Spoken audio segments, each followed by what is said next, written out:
Sir మోడీకి tough round 5లో ఒకటైనా ప్రతిపక్షాల సవాల్ 5 రాష్ట్రాలకు ఎన్నికల తేదీలు నిన్న సాయంత్రం ప్రకటించారు. మనం అంతకుముందు నుంచి అనుకుంటుందే అంటే ఎన్నికలు అంటే ఇప్పుడు ఎన్టీఆర్ ఉండేవారు ముఖ్యమంత్రిగా. ఎన్నికలు అంటే నాకు పండుగ అని ఆయన ఒకసారి వేటగాడి వేషం, ఇంకోసారి వివేకానందుడి వేషం ఇలా వేసుకొని బయలుదేరేవాళ్ళు.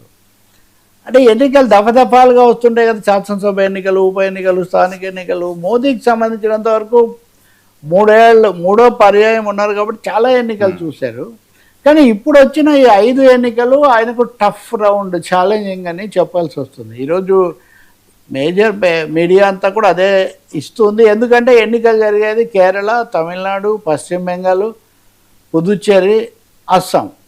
ఇందులో మొదటి 3 చాలా ప్రధానమైన రాష్ట్రాలు, రాజకీయంగా కీలకమైనవి. ఈ 3 చోట్ల బీజేపీ ఎప్పుడు గెలిచింది లేదు.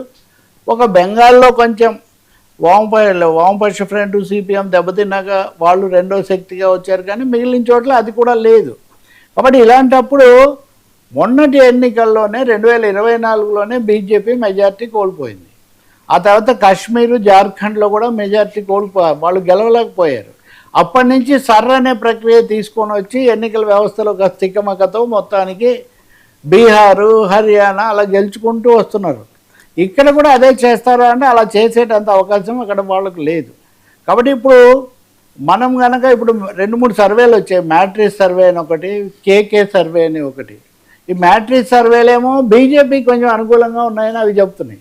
కానీ కేకే సర్వే చూస్తే ఉదాహరణకు తమిళనాడులో ఖచ్చితంగా డిఎంకే వాళ్ళకి గెలుస్తారని, ముఖ్యమంత్రులుగా పినరాయి విజయన్కు మంచి మద్దతు అక్కడ ఉందని చెప్తూ ఉన్నారు. ఆఖరు కాంగ్రెస్ నాయకుడు, ప్రధాన పోటీదారు యూడిఎఫ్ కదా కాంగ్రెస్కు చెందినటువంటి మణిశంకర్ అయ్యర్ కూడా ఏమైనా పినరాయి విజయనే మళ్ళీ వస్తారు కదా అని కూడా ఆయన అంటున్నారు. సో యూడిఎఫ్, ఎల్డిఎఫ్ మధ్య జరిగే పోటీలో కేరళలో బీజేపీ అనేది 3వ స్థానంలో ఉంటుంది తప్ప వాళ్ళేమీ ప్రధానంగా అక్కడికి వచ్చే అవకాశం లేదు. అయితే వాళ్ళకి 17% ఓట్లు ఉన్నాయి.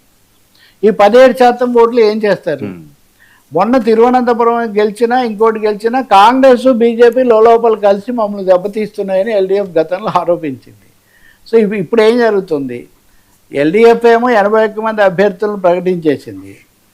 కాంగ్రెస్ ఇంకా అభ్యర్థులనే ప్రకటించలేదు. అది కేరళ పరిస్థితి. తమిళనాడులో డిఎంకేకి ఎడ్జ్ ఉందని గట్టిగా భావిస్తున్నారు. వీళ్ళు ఎంత ప్రయత్నించినా టీవీకే విజయ్ పొత్తుకు సిద్ధపడలేదు ఎన్డీఏతో. అక్కడికి ఉప ముఖ్యమంత్రి పదవి ఇస్తాం, 80 స్థానాలు ఇస్తామన్నా ఆయన రాలేదంటున్నారు.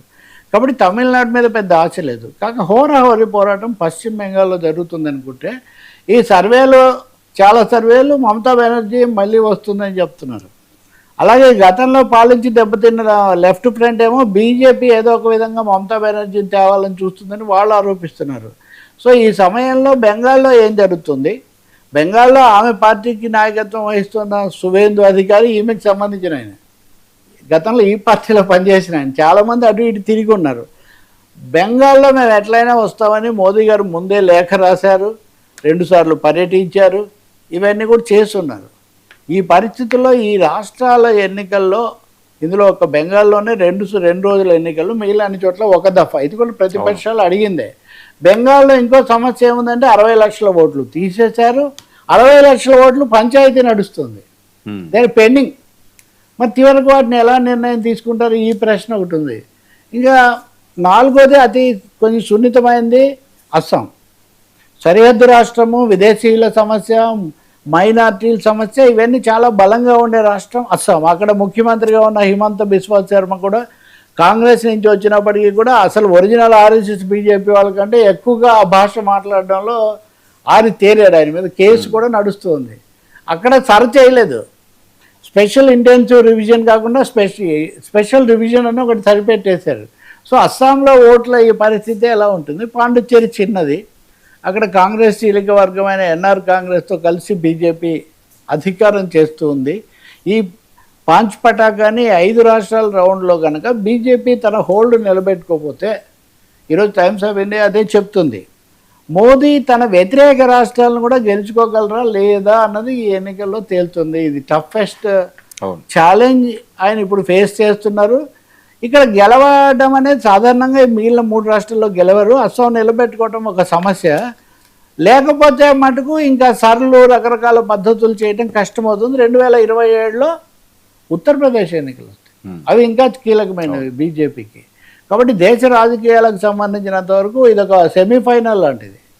2029 అనుకుంటే 2029 ఎన్నికలు ఒక 3 నెలలు లేట్గా జరుగుతాయి అని మన ఈ మధ్య ముఖ్యమంత్రి రేవంత్ రెడ్డి కూడా తెలంగాణ ముఖ్యమంత్రి చెప్తూ ఉన్నారు. అంటే జమిలీ ఎన్నికలకు వీలుగా 2029 ఎన్నికలు ఆలస్యం చేసి జరుపుతారు. అందుకని నాకు ఒక 6 నెలలు 3 నెలలు పదవీ కాలం ఎక్కువ వస్తుందని రేవంత్ రెడ్డి ఒక ఫీలర్ వదులుతున్నారు. అది ఇంకొక పెద్ద సుదీర్ఘ చర్చ అనుకోండి. బట్ ఎనీవే ఇంతకుముందు హర్యానాలోనో లేకపోతే ఇంకొక చోట మహారాష్ట్రలో గెలుస్తారు అనుకున్న తర్వాత రకరకాల ఎన్నికల అక్రమాల వల్ల మీరు బయటపడ్డారన్నది ప్రతిపక్షం ఆరోపణ. అది ఇక్కడ సాధ్యం అవ్వదు. ఇంకేం జరుగుతుంది? బట్ వాచ్ అన్నమాట ఈ టఫ్ ఛాలెంజ్ ఎటుపోతుంది అన్నది.